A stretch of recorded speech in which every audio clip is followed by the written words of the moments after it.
Welcome to Stanford Medcast, the podcast from Stanford CME that brings you the latest insights from the world's leading physicians and scientists. If you're joining us for the first time, be sure to subscribe on Apple Podcast, Amazon Music, Spotify, or YouTube to stay updated with our newest episodes. I am your host, Dr. Ruth Adewuya. Joining me today is Elizabeth Oyekan, who is a healthcare leader and innovator with over 30 years of experience in pharmacy and healthcare operations. She currently serves as the Vice President of Pharmacy and Imaging Services and Chief Pharmacy Officer at Stanford Healthcare and Stanford Healthcare Tri-Valley. In this role, she oversees transformative initiatives that drive operational excellence, patient-centered care, and strategic innovation. She earned her Doctor of Pharmacy degree from the University of Southern California and holds a Bachelor of Science in Biochemistry from Loma Linda University. She further honed her leadership experience through an administrative and clinical residency at Kaiser Permanente and the Executive Leadership Program at Harvard University. Throughout her career, she's held numerous executive positions and has been a champion for advancing medication adherence, health equity, and value-based care. Her work has been widely recognized, including being named one of modern healthcare's women leaders, an honor celebrating her significant contributions to healthcare. Thank you so much for chatting with me today. Thank you very much. It is a pleasure to be here with you. Your leadership journey spans over 3 decades. What inspired you to pursue a career in pharmacy and healthcare operations? And what were some pivotal moments that shaped your path? Growing up, my parents wanted me to be a physician. I wanted to be an artist. And in our culture, back then, there were only 3 things my parents wanted. You either had to be a physician, an attorney, or an engineer. I didn't want to be any of those. In high school, one of the things that I did see is that my uncle, who's a pharmacist, he used to take care of the community. More people went to him to take care of their needs than they did anywhere else. I saw how he had this impact on the community. So I said, okay, I didn't want to be a physician. I was not going to be an artist. So pharmacy became that middle ground. I desired to go into pharmacy where I could really make an impact in people's lives and where I could hopefully make a difference. And my parents were actually pretty happy. I've had decades of experience in the pharmacy space, and I have had a few pivotal moments. I'll share 2, what I would call smaller ones, and then 2 bigger ones. During my residency, I found a passion to create structures, create systems, and actually be able to address healthcare on a much larger scale. Instead of the individual one-on-one, that's the first thing I learned. Right after I finished my residency, I went straight into management, where I had the opportunity now to oversee different programs and bring programs to life.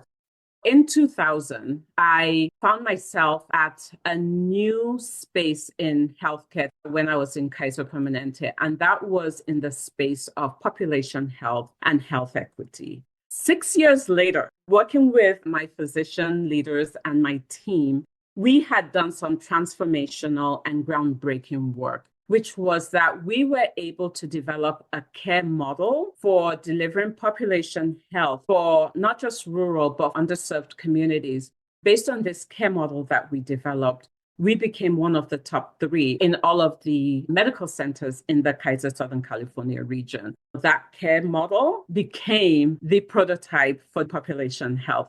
That was a major opportunity for me over those periods of time. This is when I started exiting out of the traditional pharmacy role. Fast forward, a pivotal moment that occurred is that I now went to another medical center. I became the overarching pharmacy director. My executive director called me and said, Elizabeth, we have a new opportunity for you. So what do you think I thought? I said to myself, oh, maybe at this medical center, they want me to implement population health. She said, no, we need you to take on surgical services. I said, I am a pharmacist. And this was the best compliment that I had. She said, Elizabeth, we have observed your ability to create vision, to give direction, to create systems and structure, and to lead people in a visionary way. Because what I had done when I got to Kaiser South Bay is we took the pharmacy there and we completely transformed it. I kept pharmacy and I now had to take on surgical services. There were a lot of challenges. And in 2 years, working with my physician partners, we took it to being in the top 3 in the areas of quality, access, patient experience, and finances. That was huge, which then led me to have opportunities, including becoming the first African-American female to become a regional vice president in Kaiser Permanente. I oversaw the entire Kaiser, Colorado region, the operations, and then a year after I came there, they also gave me qualities. Then I have to share one more with you. In 2016, I had to step down from everything I was doing. That was the year both my parents became really sick. In our culture, we tend to take our parents in. So I stepped down from this work that I did to become a caregiver. I had to come to California every 2 weeks for 5.5 years to take care of them. This was the blessed thing that occurred, is that I got to see firsthand the wonderfulness of old age and the challenges of old age. I also got to see the wonderfulness of our healthcare systems, and firsthand, I had a huge empathy for what needs to occur. At the end of 2021, I have a wonderful sister in England, and she said, you know what, Elizabeth, your family has done this for 5.5 years now. Why don't you have parents come to England? Just to let you know, they're doing amazingly well. So that is what gave me the opportunity to get back into operations. That period where I had to do something completely different, which is consulting, I will tell you, looking back, was one of the best things that ever happened. What it did for me is that it gave me an even deeper sense of purpose. It allowed me to crystallize my mission. Why do I fundamentally exist in the healthcare space? I fundamentally exist to make people's lives better through leadership, through education, and through community. These are some key pivotal moments that have transformed my ability to care, to lead, and to hopefully contribute to people's lives. Your journey is incredibly powerful. Thank you for sharing those moments with us, starting with the intersection of cultural expectations and personal passion, and finding inspiration in your uncle's role as a pharmacist, but ultimately carving your own path in healthcare leadership. What's especially striking to me is how your initial desire to be an artist translated into a passion for system thinking and large-scale impact. And that realization, shifting from patient-by-patient care to transforming entire systems, was clearly pivotal in shaping your leadership approach. And of course, stepping away in 2016 to care for your parents gave you a completely new perspective on healthcare. It's incredible how that experience has deepened your sense of purpose and refined your mission to lead through education, through leadership and community. Speaking of leadership, in your book, The 10 Elements of Leadership Intelligence, you outline key behaviors and skills for navigating uncertainty. Can you describe this for us? It was in 2014 when, as I mentioned, the first African-American female regional vice president of a whole region, people came up to me and said, Elizabeth, tell me, how is it that regardless of what area you're in, you are able to be successful in leading people? What I started to realize was that the term leadership is not just a noun. It is not just a verb. It became an acronym for how I lead. What does it stand for? L stands for always lead with a purpose, lead by example. E is engage, engage with effective communication. A is accountability. D is develop oneself, become a curious and continuous learner. Very importantly, the D again is also develop others. One of the things I always try to tell people, I am looking for you all to become better than me one day. So my job is to help develop you the best I can. The next E is execution. A lot of people have great ideas and think that's innovation. You know what innovation is to me? Innovation is an extremely great idea that is flawlessly executed upon. R is recognize people for doing good. We always catch people when they're doing something wrong, recognize and acknowledge people for doing good. S, solidify relationships wherever you are. H, health, not just physical health, mental health, social health, spiritual health. Make that part of you. I is interdependence. A lot of us, we become experts, we become very independent in what we do. But I tell people to get new thinking, you have to go across silos and become interdependent. Last but not least, leadership is personal. That's the P, personal. Whether it's work-life balance, work-life integration, it doesn't matter. Make it personal so that you can remain authentic to who you are. I tell people it is an intelligence for you to have, because at the beginning of each month, I go through that and I say, how am I doing with my LQ, my leadership intelligence? I tell you a lot of times I'm not doing the best I can, but I keep trying. While I was off with my parents, that's when I actually had the time to sit down and write the book itself, because people ask, can I put it in writing? So that's when I wrote the book.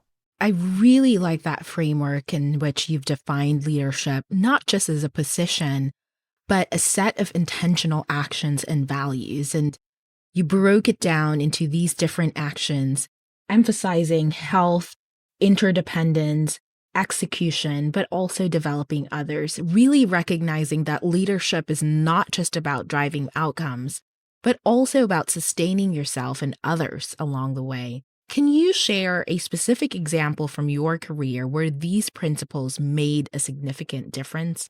I will give the one about accountability. One of the things that I have learned over time is when things are going well, we as leaders love to take that credit. What about when things aren't going well? I will tell you, there was an instance when I was in Kaiser, Colorado, patients who had employer-based insurance, a lot of them switched over to being on the exchanges. We in Colorado had assumed maybe about 10 to 20% of patients will flip over. Guess what happened? About 50%.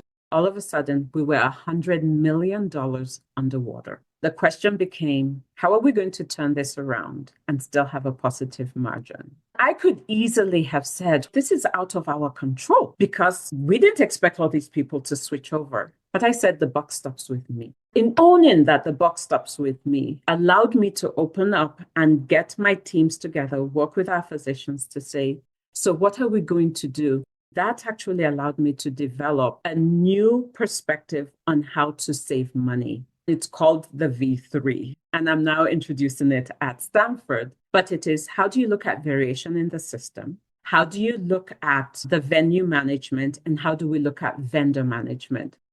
If I didn't own that and I was busy trying to figure out where to pass or blame, it would not have allowed my team and I to become creative.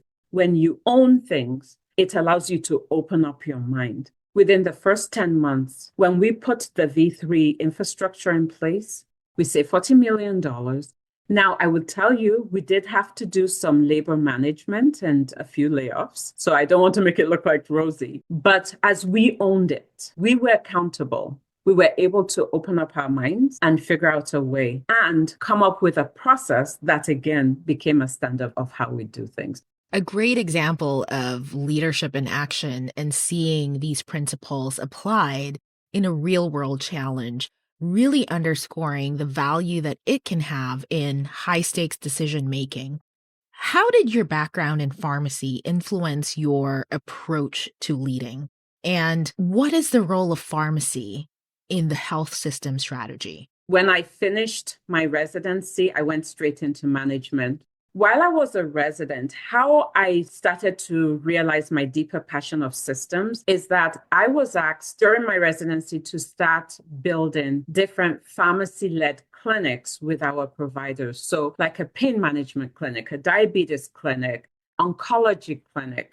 I had the privilege working again with our teams to develop 5 different clinic programs. I was then told, Elizabeth, you helped create these positions. Would you like to become the leader? One day, I was a resident who had all these preceptors, and the next day, I was their boss. When you ask me, what's my background? That helped me become a collaborative leader because they knew that I didn't have a lot of experience, but they also knew what I brought to the table. They knew I brought structure, they knew I brought good ideas, all of that. But I worked collaboratively with them. When I look at my leadership style, even till today, it's very collaborative. It's not like Elizabeth knows everything and you guys don't. I always go back to something that Ralph Waldo Emerson said, which is every day you meet someone, and it is in that I learn. Everybody is superior to me in some way, and in that I learn. I would say it was in pharmacy it happened. That collaborative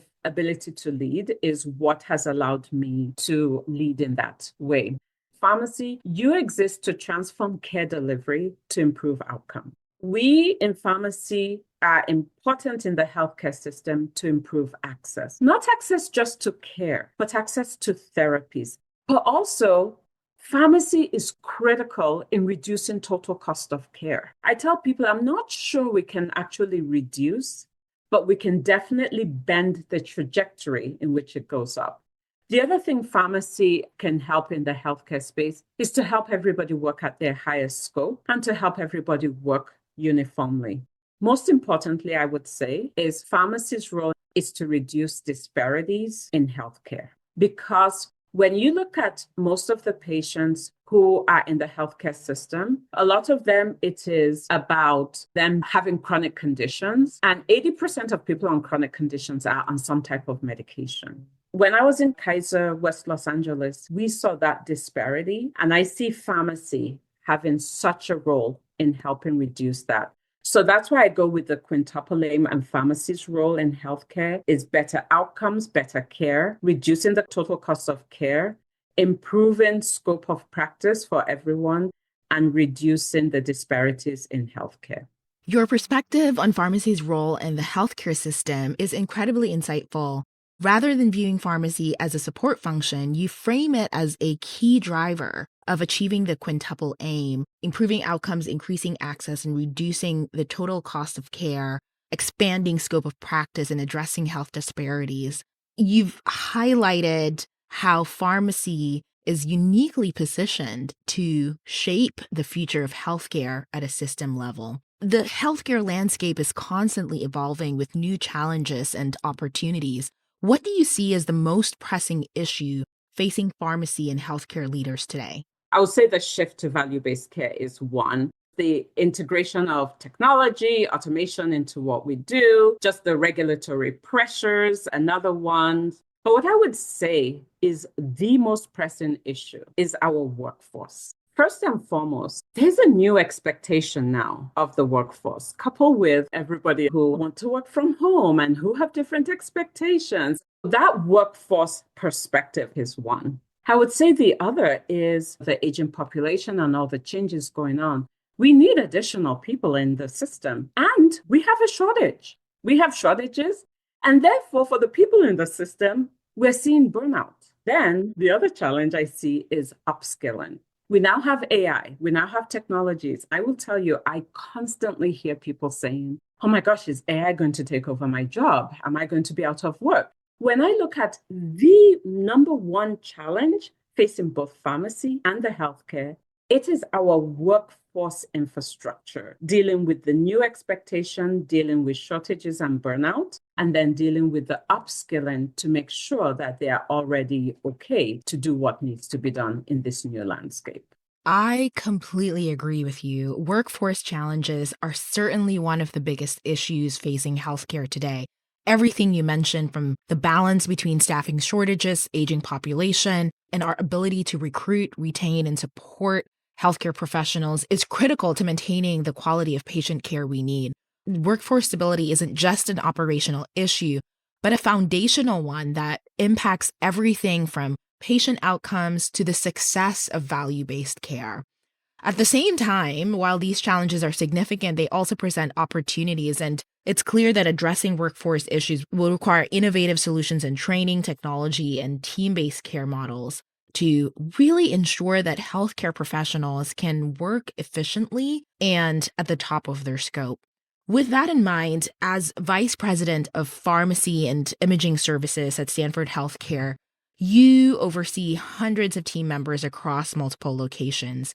Could you describe some of the work that you do in advancing strategic initiatives in health plans and value-based care? When I came to Stanford in pharmacy, a lot of great work was being done. But when I asked, where are we going in pharmacy over the next 1 to 3 years and over the next 3 to 5 years? And what I have found out over time is that everybody wants to do everything. Everybody wants to implement all the strategies. Then at the end of the year, everybody's frustrated with why didn't we get things done? This goes back to my mission about education, about leadership. One of the things I did is I decided to put a framework together, a framework to help people understand how to strategically move from where they are today to where we need to be in the future. Overarchingly, it's first and foremost is where are we today? What's the good things we're doing? What's the good? What's the bad? Have that so that we're grounded. This is where we are. The next question becomes, why do we need to change? We look at the trends that are out in the healthcare world. The next component became, based on all of this work that's out there, based on all of the expectations, what is it in pharmacy and what is it in imaging that we can become the best? That becomes, what do we want to become? We have an overarching goal. In pharmacy is that our goal was to become a world-class enterprise. And in imaging, it was to ensure accessible, safe, and innovative care to all. Once we had unifying goal overarching, we then said, how do we make this happen? We have to now prioritize. That, I would say, has been one of the most difficult things I've seen at Stanford because everybody wants to do everything, which is great. But what I've said is we can do everything, but just not at the same time. Mostly with our physician partners, we have come up with these are the areas that we're focusing on. The question becomes, how do we now advance this work? We advance it in 3 ways. First of all is we have put a leadership program together to upskill our team members. The second thing that we have done is we have actually come up with what we call DMS, which is directors, managers, and supervisor meetings every single month. And for what we've prioritized, we have report outs. There's that cadence of accountability that we have. The third thing we have is the forum. The forum is data, looking at baseline, benchmarks, progress. By us having an infrastructure like this, it has allowed us to say, this is where we're going. By having that infrastructure in place, Ruth, we have now accomplished things in pharmacy that we have not been able to accomplish before. What I just shared with you is called the blueprint of taking theory and strategies and making it into action. We're now going to be using this new blueprint in interventional platform, and other departments want to use this because they've now seen unequivocally that using this systematic blueprint is allowing us to get results that we have not been able to, and it is allowing us to make sure that people are aligned. So often in healthcare, especially in large institutions, there's an eagerness to do everything at once. But without a clear framework, priorities can get lost and progress can stall. The way you describe this structured yet flexible blueprint that aligns current realities, future trends, and institutional strategy is not only pragmatic, but also ensures that initiatives are both meaningful and achievable. Another key takeaway that I had from what you shared is the importance of continually asking, what's next? And not just as a checkpoint, but as a mechanism to keep teams aligned while also fostering innovation and adaptability. And that kind of forward-thinking mindset is critical, especially in healthcare where the landscape is constantly evolving. Before we wrap up, I really want to touch on one more area, mentorship. You've talked about leadership development as part of your strategy, but I'd love to hear about your personal experience. What role has mentorship played in your career? How have you been mentored, and how do you mentor emerging leaders in healthcare?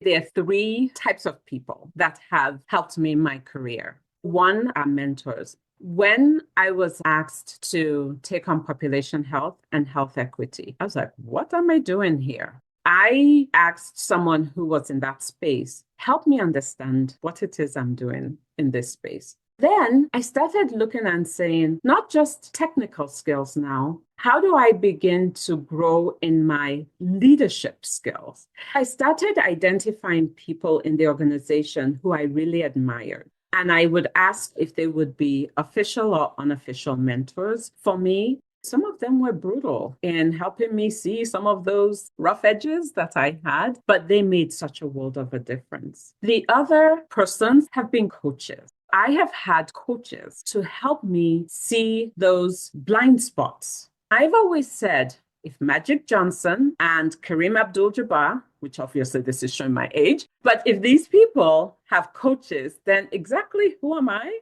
If these people can have coaches, it's important that we on a daily basis have coaches to help refine even the best paths. The one group of people that I have said people should start identifying that are sponsors. When I worked with our physician leaders and my team to transform the surgical services, I had one leader who said, Elizabeth, I would never have had the courage to give you surgical services, and you've had zero experience in that space before. And look at what you've done. When I applied for the vice president of Kaiser, Colorado, Dr. Ben Chu, who was the regional vice president of Kaiser Permanente in Southern California, was on the committee for the selection. What I found out he said was, you have a lot of great people here for this role, and this is a competitive role. But if you want somebody who is going to make a difference, this is who you choose. I had no idea that I was being talked about behind closed doors.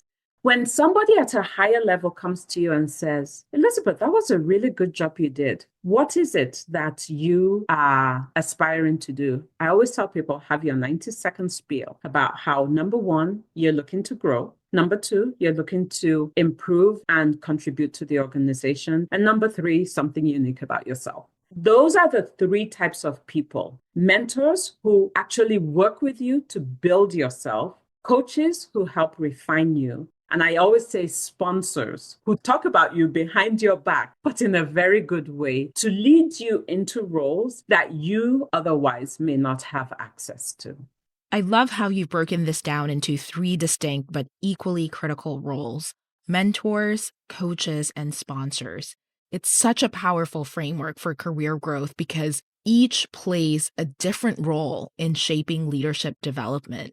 Just recapping what you said about mentors providing guidance and helping to navigate uncharted territory, coaches who can refine leadership skills, offering sometimes brutal but necessary feedback, and sponsors, which I would say arguably the most overlooked, are the ones who advocate for you in rooms that you're not in, opening doors to opportunities you may not have even considered.